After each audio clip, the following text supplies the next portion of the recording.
Yan po, dinala nila ako dito sa bundok. Galing din naman kami sa bundok. Ewan ko ba dito? Ang trip nila, nature. Ang tawag sila mama? Sustainable.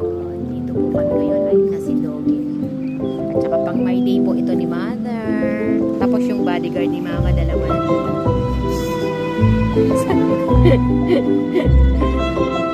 Kumusta ka naman, Mars? O, ikaw naman, ate, nangahoy ka na ba? Maluto ka mo, wala ka mo sa mga kahoy, mga pastilyo. Hindi magkakaroon sa restaurant, gusto nyo hirapan mga sarili nyo. Yan. Hello, princess, how are you?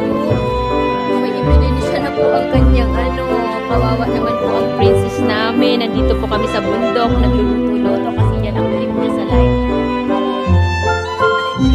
So, ito yung linuto ni Katkat dito po sa bundok. Ito pa rin po kami sa bundok, be! Yung mga naglakad-lakad na sila kung saan-saan. Mother, how do you do? Ako na nga. Do you do? Pagkaon, saan man namin pinapagkaon, linuto ni Katkat. Grabe, oh.